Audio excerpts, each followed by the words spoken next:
Hello Bangali, welcome to খাদ্য মেলা। আশা করি সবাই ভালো আছেন এবং অনেক অনেক খাচ্ছেন।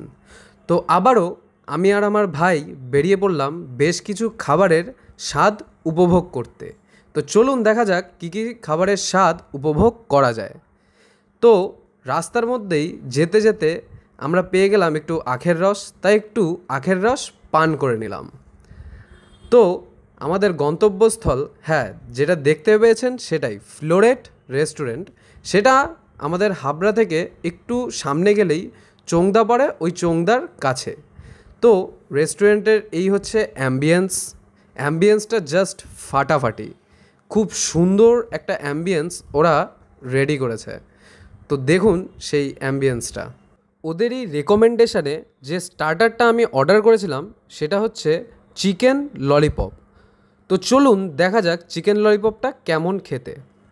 বেশ ক্রাঞ্চি এবং একটু স্পাইসি, এবং এর সাথে ওরা একটা রেড চিলি সস দিয়েছিল। সসটা দিয়ে দেখি কেমন খেতে। দেখুন একটু টেক্সচারটা একটু বেশি স্পাইসি হয়েছিল, যেহেতু একটু রেড চিলি সসটা অ্যাড করেছি তার জন্য। নো ডাউট ভালো খেতে।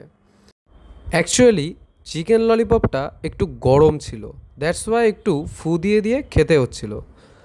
তো চলুন আমাদের ক্যামেরাম্যানের কেমন লেগেছে সে তার একটা রিভিউ নেওয়া যাক। বাহ, ক্যামেরাম্যান তো বলছে বেশ ভালো হয়েছে। ক্যামেরাম্যান খুশি তো আমিও খুশি। এবার চলে আসলো আমাদের সেকেন্ড ডিশ, যেটা আমরা অর্ডার করেছি সেটা হচ্ছে হায়দ্রাবাদি চিকেন বিরিয়ানি আর রায়তা, আর অর্ডার করেছিলাম কাশ্মীরি আলুর দম। এর সাথে একটা বাটার নান অর্ডার করেছিলাম। ওরা বলল বাটার নানটা দিতে একটু লেট হবে। তো চলুন দেখা যাক বিরিয়ানিটা খেতে কেমন হয়েছে। আগে একটু বিরিয়ানির টেক্সচারটা দেখে নিন। ধনেপাতা, কাজু বাদাম, কিশমিশ, টমেটো সব মিলিয়ে বেশ নানান রকম জিনিস দিয়ে বিরিয়ানিটা তৈরি হয়েছে। বিরিয়ানিটা অন্যান্য বিরিয়ানি থেকে একটু আলাদা, কিন্তু বিরিয়ানিটা খেতে খুবই ভালো হয়েছে। ভাবতে পারছেন, হায়দ্রাবাদে না থেকেও আমরা ঘরের পাশে বসে হায়দ্রাবাদি চিকেন বিরিয়ানি খাচ্ছি। ব্যাপারটা কি দারুণ না? তো চলুন এরপরে একটু মাংস দিয়ে ট্রাই করে দেখি। এই হচ্ছে চিকেন লেগ পিস।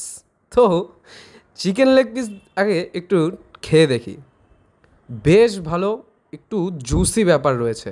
একটু মাংসটা কেমন সিদ্ধ হয়েছে দেখে নিন। তো চলুন একটু মাংস দিয়ে বিরিয়ানি দিয়ে আমাদের বাঙালি স্টাইলে বিরিয়ানিটা একটু খেয়ে দেখি। খুবই ভালো, খুবই ভালো। এটা তো আর আমাকে বলে প্রকাশ করতে হবে না যে কেমন খেতে হয়েছে। তো চলুন একটু রায়তা সাথে খেয়ে দেখি। এই হচ্ছে ওদের রায়তাটা, এটা হচ্ছে ফ্রুট রায়তা। রায়তাটাও বেশ ভালো হয়েছে। এদের যে রায়তাটা অত বেশি গাঢ় না, একটু লাইট ওয়েটের ওপরেই রয়েছে। বাট এই বিরিয়ানির সাথে রায়তাটা খেতে খুবই রিফ্রেশিং লাগছে। আপনারা যদি এখানে ভিজিট করেন আর যদি বিরিয়ানি অর্ডার করে থাকেন, তো এই রায়তাটা তো মাস্ট বি ট্রাই। এটা খুবই ভালো খেতে, খুবই। এরপরেই চলে আসলো আমাদের বাটার নান, যেটা ওরা বলছিল একটু লেট হবে। আর বলুন, সাথে যদি থাকে অরিজিৎ সিংয়ের গান, আর কি লাগে বস। এই হচ্ছে বাটার নান। বাটার নানটায় বাটারের পরিমাণটা একটু কম ছিল। আর এই হচ্ছে কাশ্মীরি আলুর দম, পুরো টমেটো দিয়ে সাজানো। ওদের এই কাশ্মীরি আলুর দমটা ওরা খুব ভালো সাজিয়েছে। আর উপরে দেখুন পুরো বাটার মেশানো, ব্যাপারটা বেশ ভালোই ক্রিমি। আর এবার দেখি খেয়েও কেমন লাগে। এই কাশ্মীরি আলুর দমের আলুটা বেশ সিদ্ধ হয়েছে। এই হচ্ছে টেক্সচারটা, যেমন বলেছিলাম বেশ ক্রিমি। আর এদের বাটারের যে মিশ্রণটা, এটা খেয়ে বেশ ভালোই ফিল হচ্ছে। আপনারা যদি এখানে আসেন, এই ডিশটাও অবভিয়াসলি ট্রাই করবেন। আমার তো খুবই ভালো লেগেছে। আর বাটার নানের সাথে কাশ্মীরি আলুর দমের যে কম্বিনেশান তো আমার বেশ ভালোই লাগলো। তো চলুন কাশ্মীরি আলুর দম আর বাটার নান সাথে একটু রায়তা মিক্স করে দেখি। ব্যাপারটা একটু অন্যরকম যদিও, তাও দেখি খেতে কেমন লাগে। এই হচ্ছে দেখুন টেক্সচারটা। বাহ, বেশ ভালো খেতে তো। আমি আগে এরকমভাবে কোনো দিন ট্রাই করিনি, বাট বেশ ভালোই লাগলো খেতে। অ্যাট লাস্ট শেষ করলাম কোল্ড ড্রিঙ্কস দিয়ে। তো এই হচ্ছে ফ্লোরেট রেস্টুরেন্টের কিছু ডিশেসের রিভিউ। আপনারা এখানে আপনাদের ফ্যামিলির সাথে ও ফ্রেন্ডসদের সাথে অবশ্যই ভিজিট করবেন। এদের ব্যবহারটিও খুবই ভালো। তো ভিডিওটি ভালো লেগে থাকলে লাইক, কমেন্ট ও শেয়ার করতে ভুলবেন না কিন্তু।